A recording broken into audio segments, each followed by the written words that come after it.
Welcome to Lift Your Legacy. My name is Jacob Rupp, father, husband, and rabbi. And each week we bring you an inspiring person or message to help you unlock your inner potential and create change that will impact the future.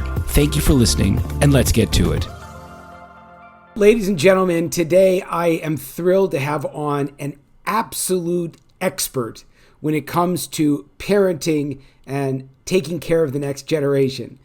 Chana Radcliff is a very well-known Instagram personality. She's written multiple books. She's appeared on multiple podcasts. She has quite a few courses for parents. And I had the tremendous opportunity of sitting down with her and speaking about how do we approach this challenging thing called being a parent?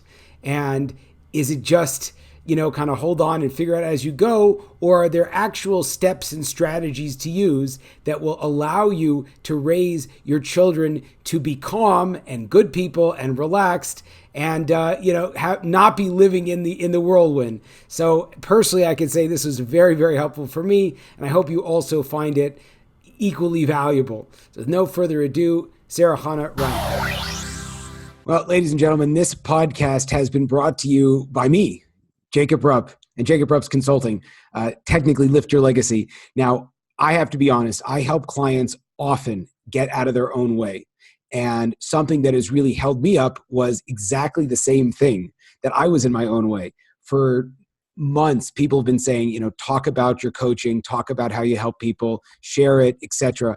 And I had a really hard time putting it out there. Why? Because it's not that I don't think I do a great job. I've seen amazing results from my clients, 10x, even more than that. Businesses, fixed relationships, helped people lose a lot of weight.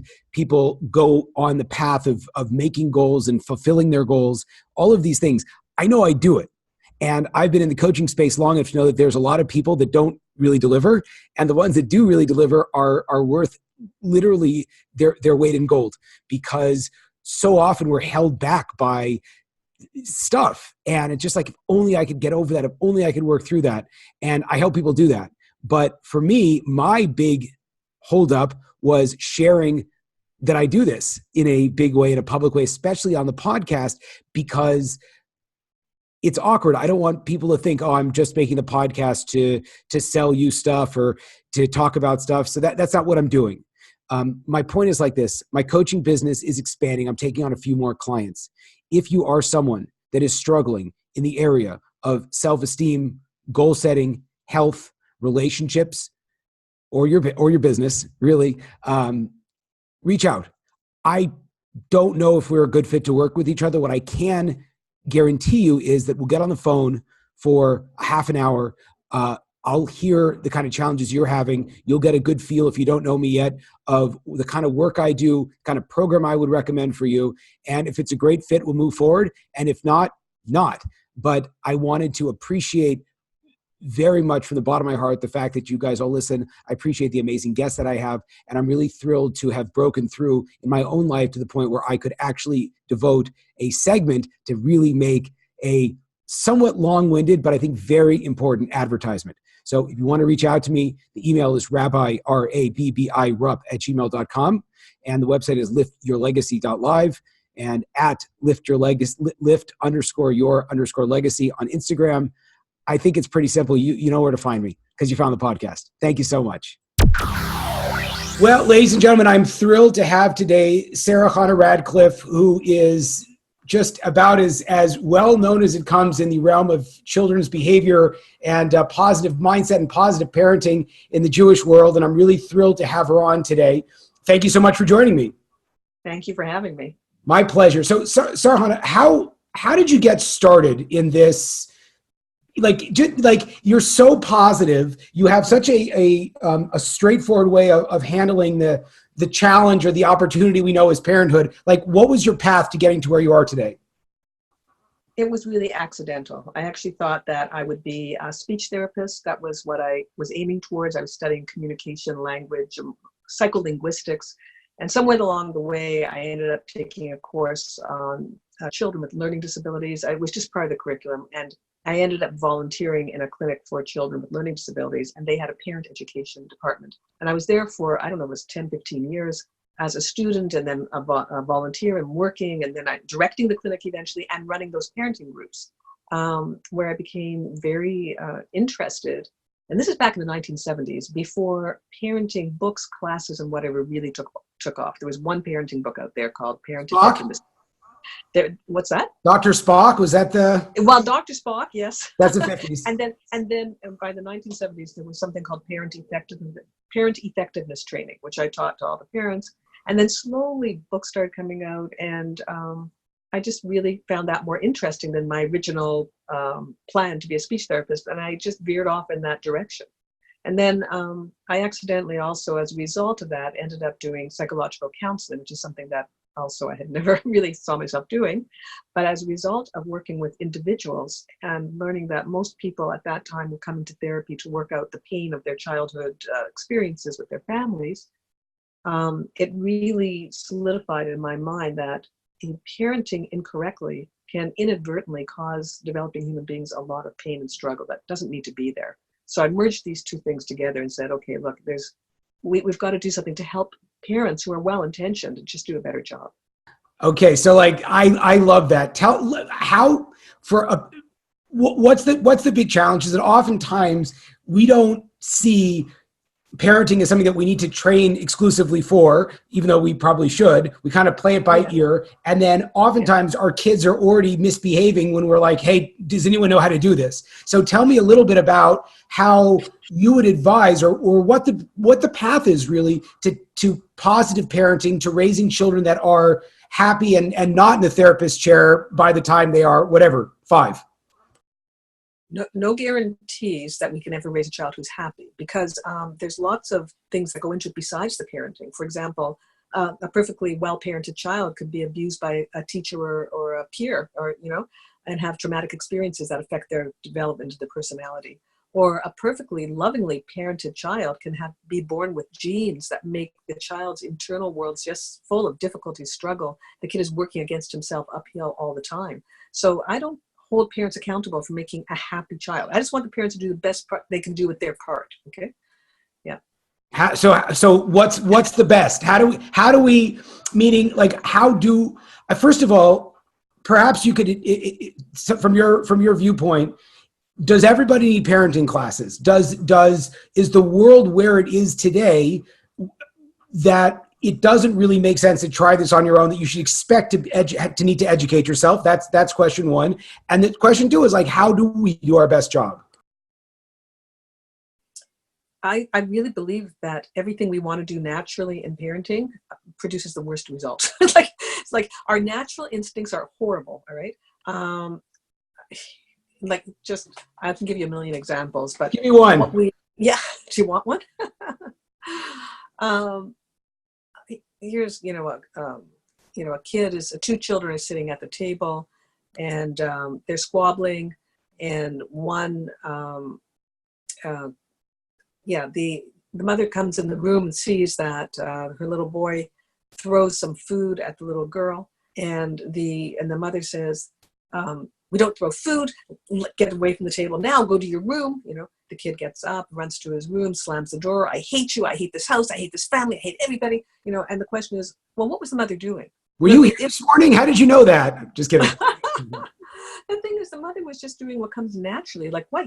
You're throwing food at my other child? Like, get out of here. Leave. Like, I have to punish you. I have to do something. And that comes partly naturally and partly from what we've been exposed to as children ourselves. It's what our parents did or whatever, The question, if you studied parenting, then you would know that, okay, this child is experiencing frustration. Something the sister did was a trigger for him. And under those conditions, he behaved like that. And that's a problematic behavior that needs to be retrained into an appropriate behavior on how to deal with it. When you're feeling feelings of frustration, your fight or flight chemistry is starting to rev up inside there. What should you do exactly? So the parents really have to frame this properly and then know how to intervene. And that's not natural. That is something that we're going to have to learn. So just if I could restate back what I'm hearing you say is that oftentimes we are responding to actions, and the first step is to start learning how to, I guess, unbiasedly, I'm missing the word, but unbiasedly analyze the feeling. Just like, what are my kids feeling? And then what do I do to alleviate or to retrain a child who is feeling this way to behave in a different way? It's actually bigger than that, because it's not always about feelings, but certainly it's a bigger picture. The question is, what is happening right here? Okay. And there's, in that scenario where there's fighting or there's an inappropriate thing, let's say a mother says or a father says no to a child. The child says, can I stay up later? Can I go out to my friend's house? And the answer happens, can I have a cookie? The answer happens to be no. Okay. And so then the child has this huge meltdown. Again, I hate you. You never do anything or whatever, you know. So we want to look at that, like, what happened, right? And there's so many things that are going on there. Again, this is, if we look at it, yes, there's a frustration, intolerance there for this child. That is a feeling, like, I didn't like your answer, okay? Then there's a behavioral wiring pattern, because once the kid has done that once, the brain learns that and just keeps doing it. This is my response to the word no, and it's a neurological problem. And we need, to build new wiring in the brain so that the word no, which is a trigger to this particular child, goes down a different path. And that path is laden with emotional self-control and certain new behaviors and so on. But there's more than that. The whole parent-child relationship here may be off. Like, maybe no is always the answer. Maybe the kid is right, Maybe there's a lot of negativity going on here. Maybe there's an emotional problem. There's a huge, there's so many questions to ask and so many directions we need to go into. So I'm only using an example from, I enjoy martial arts a great deal. And so in the jiu-jitsu world, there's like 10,000 things I have to learn that all have to sort of go right at the same time. And sometimes it's overwhelming. Where do you start off? Meaning, you're right. Like, maybe the dynamics have always been messed up, or maybe the kid's feeling, intimidated or, not loved or whatever it is. So how do parents start, or what should we start on when we get on this path towards more positive parenting?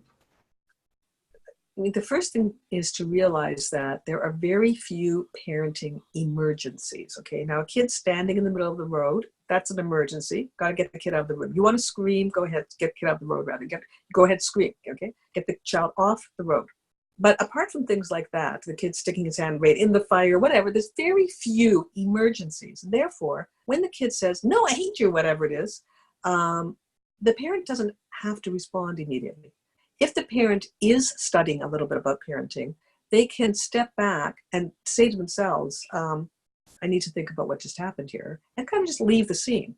And when they have time, maybe 6 hours later in the evening, when it's quiet, just look at, well, what is going on, Sometimes it's the child has that nature that he's born with, and a little bit of complementary medicine and naturopathic, something rather will help him, and he won't be screaming like that anymore.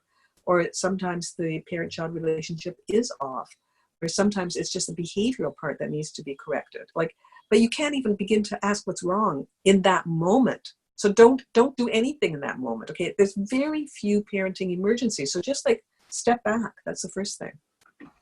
That's fantastic. How did you, or as you built your practice and sort of fused the two worlds of parenting and psychology, when did you start to notice, or I'm curious how this fits into the Jewish world? Did you just have the training, and as an Orthodox Jew, you realized you could speak to your own community, or were there components within the Torah that you felt, complemented your learning? I'm sure there is, but how did you transition from a person running workshops to someone that really has built, thank God, a platform where you are one of the go-to people when it comes to how do you positively parent your children?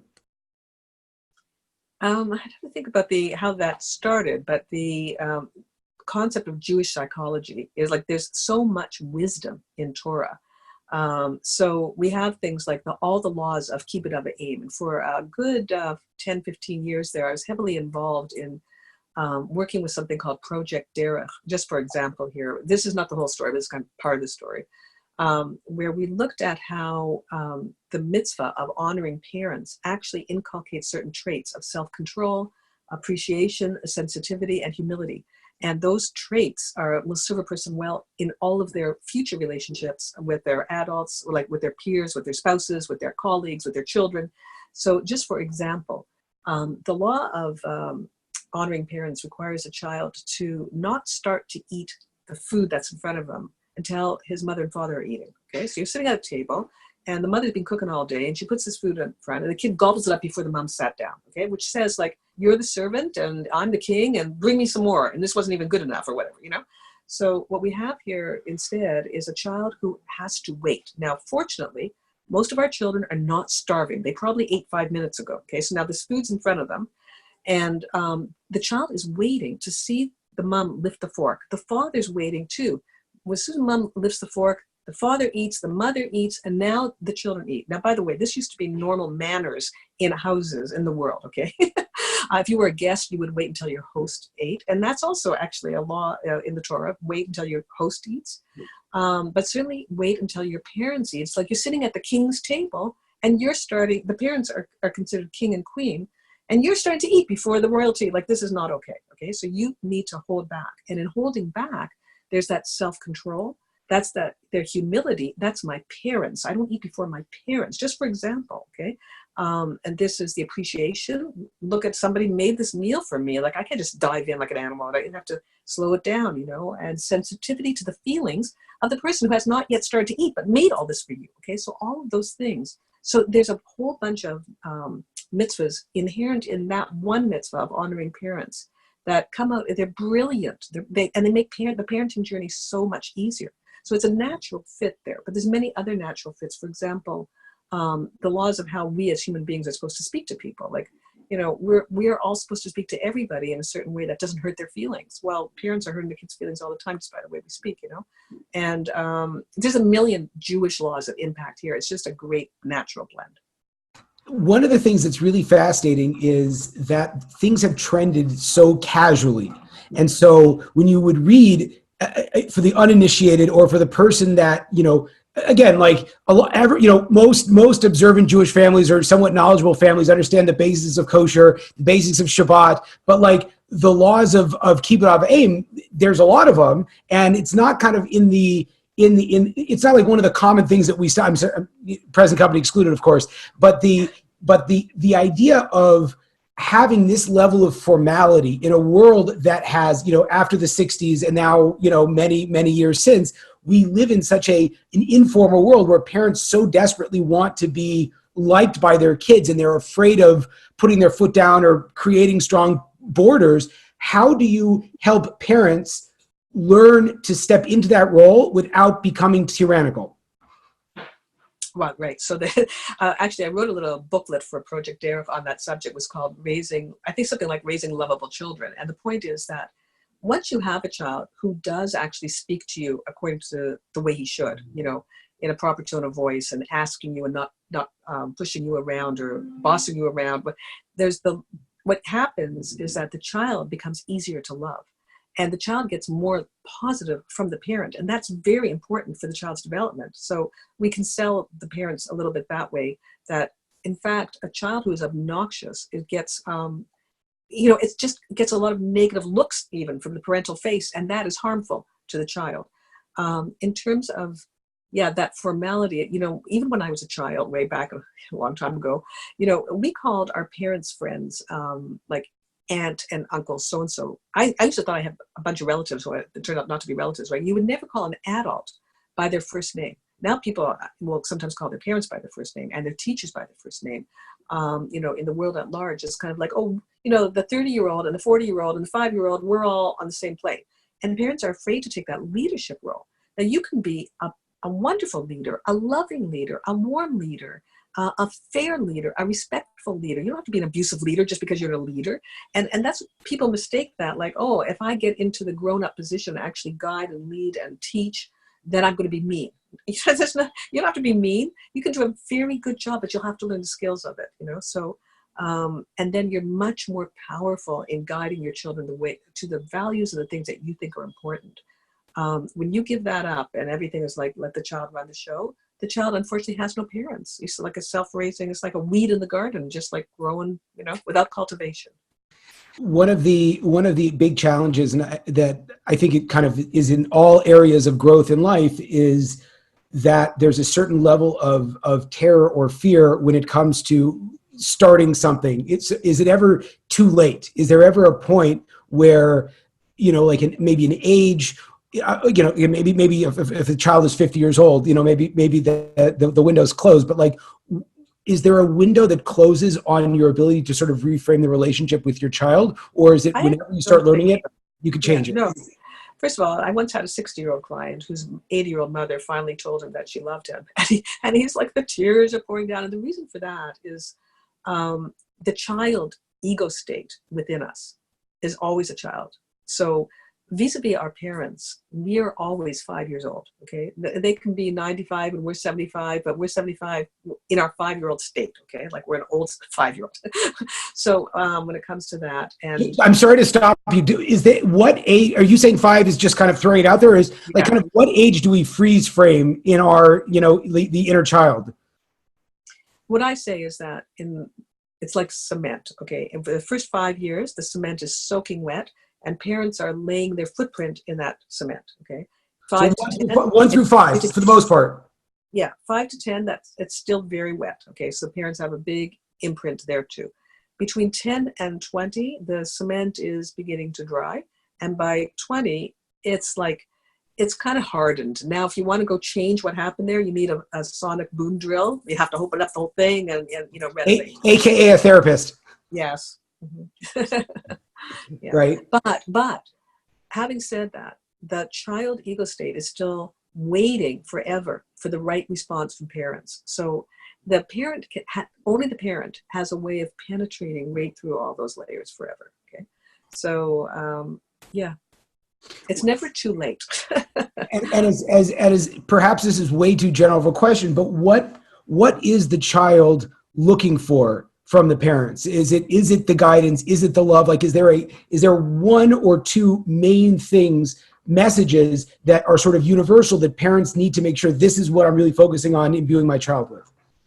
I think one of the universal ones is that a child wants to be seen and accepted as he or she is. Okay, so yeah, for themselves, it's challenging to do that because parents are they have their own vision in mind of what the child should think, feel, do. I'm so sorry with my clients. This is something that I spend hours on, and so I want to ask you as the professional here, how do you rectify? How do you show this intrinsic validation when you do have so many expectations for the child? Because I think that just becomes us later in life. It's like, well, I have to make this amount of money, but deep down underneath, it's like I'm not accepting myself, and therefore I feel like that's so. How do you walk that balance between showing love and acceptance of the core child while still having the expectations of them to become what you define as a healthy, successful person? Well, let's make it simple. Let's say you want to teach your child, because one of the things you think your child needs to know is how to swim. Okay, that's also a mitzvah from the Torah. Okay, so let's say your child doesn't want to know how to swim. He feels like he hates water. It's not for him. He hates the whole idea. His natural personality is something else. He doesn't want to swim. Okay, so we start off by at least seeing and accepting where the child is at. The way I sort of so we say to the child, I know you don't like the water, you don't like the cold, you don't enjoy swimming, it's not something you want to do, right? And so the child feels like we've got it, right? And we try to avoid the word but you have to do it anyways. I don't care who you are, what you are. We go like period, pause, and here's the story. We start with and if you want, or period, pause, new sentence, okay? Not the word but, which is an eraser. Get rid of everything. So the thing is, it's my responsibility to teach you to swim in order to be safe. And it's something we have to do. And what we can do here is try and soften the blow of it. We can go to swimming lessons and go out for coffee after, donuts and whatever, treats, whatever you want, we can do this or that to make it better, but we do have to go, So the way I look at this when we educate a child, the education part, I say that the parent is like a train on a track. So here's the parent, the engine, okay? Here's the kid, the caboose, right? So if parents start to well, you have to learn to swim because swimming is going to save your life one day, blah, blah, blah, go down the track by yourself, the gap between the caboose and the engine gets larger, and there's a distance, and the parent has no effect whatsoever on the caboose by going down the track by yourself. When you back up and hook onto the caboose, through seeing, accepting, acknowledging, validating, what we call emotional coaching the child, I see you don't want to go to swimming, or you don't want to go to the dentist, you don't want to go to the doctor, blah, blah, blah. You don't want to study, you don't want to do your homework, I understand, I hated it myself. Hook, now we're going to go down the track together. Here's the thing, we have to go to school, you know. That's so amazing. I love that. I want to be very respectful of your time. I have one more question if possible, and then maybe you'll tell the viewers how they can find out more about you and work with you potentially. When it comes to religion, and let's say, in our case, Orthodox Judaism, there's a lot of you shoulds. And there's also the same level of concern that the parents don't want to jam something down the kid's throat and make them hate it, which I think is, overwhelmingly, you have to play that long game. But what are some tips and techniques? Let's just say Friday night comes around and the kids are running around screaming, and you want to have your, Shabbos meal. Like, how do you navigate that kind of a thing? I mean, one thing that's a turnoff is that, the kids are running around screaming because they're kids, right? But when the parents are running around screaming, it's a different problem. The parents have to be saying screaming at the kids to sit down at the table, or at each other. Like, whenever there's negativity, it's a turnoff for basically for religion. So if you're not happy in your life as a human being, and you're that's one big turnoff. Like, well, maybe the religion made you miserable, or look at you, you're it's so big on observing all these commandments, but you're just a miserable person. I don't want any part of it, Or if the Friday night dinner, and the parents are screaming, "This is a holy meal! You're going to sit down here," like whatever, and it's such a painful thing. The child will want no part of it, obviously. So we do need the skill to get the kids to the table without using anger as a parenting tool. So when we have that skill, then everything falls from there. So we can have a pleasant meal. We can be telling jokes at the table. It can be loving. And then we want the child wants that table for himself when he grows up, because it was such a positive experience. Outstanding. So what the big takeaway for me was that parenting, like everything else in life, is a skill that can be learned. There are some great parents that are born probably, but those also probably learned all the skills. So thank you so much for being a forefront on this experience. Tell me more how our viewers can find you, learn from you, be a part of the important work you're doing. Well, one thing everybody can do is sign up for, I send out an email every day, daily parenting posts, they're called, and 4 days a week, actually. And they're little tidbits of parenting thoughts, tips, and whatever. And you can sign up for those at dailyparentingpost.com. Okay. You'll also could go to my website, sarahhanaradcliff.com, and just see what other things I'm doing. On Daily Parenting Post on the shopping page, I have a lot of courses and webinars I produce for parenting. So if people are interested in learning in-depth stuff in video format, I have that. Books, I have Raise Your Kids Without Raising Your Voice. I have a lot of, I have the Jewish books, Harmony at Home, and whatever, I forget, a bunch of I look at a lot of books. That's awesome. That's so cool. Yeah, there's a lot of things I'm doing. I'm also on something called Jewish Workshops. I'm actually running a weekly webinar called The Family Circle, and it's about parenting, marriage, personal stress, everything. And we meet in a live webinar weekly. So Jewish Workshops at jewishworkshops.com if you want to join me that way. I'm around Instagram at Sarah Hannah Radcliff. You do all this stuff. That it's crazy. Sorry, I'm going to add, like, how do you structure your time in terms of, like, do you have a whole team that you work with? Like, it sounds insane, the amount of stuff you're doing. It is insane. I actually have a full-time job practicing psychology. That's from like 9 to 5 or 6. And then I do all these things afterwards. And I don't sleep much. That's amazing. That in and of itself is unbelievably inspiring. Thank you so much for doing all that. That's great. Yeah. Yes. It's my passion. Amazing. Okay, Sarah Hannah Radcliff, thank you so much. I don't know why I threw your last name in there, but thank you. Oh, yeah. So good. Thank you so much. I really appreciate the time. Thank you. I thank you so much. Take care. There you have it, folks, another inspiring episode. If you enjoyed this, I ask you to please share this with your friends and to like us over on Rabbi Rupp through Facebook or on YouTube. And the more that we're able to get these important messages out, the more that we can really make an impact in the world. So I encourage you, please, to stay tuned. We have a ton of amazing speakers coming up, and also to tell your friends about it. Thank you very much.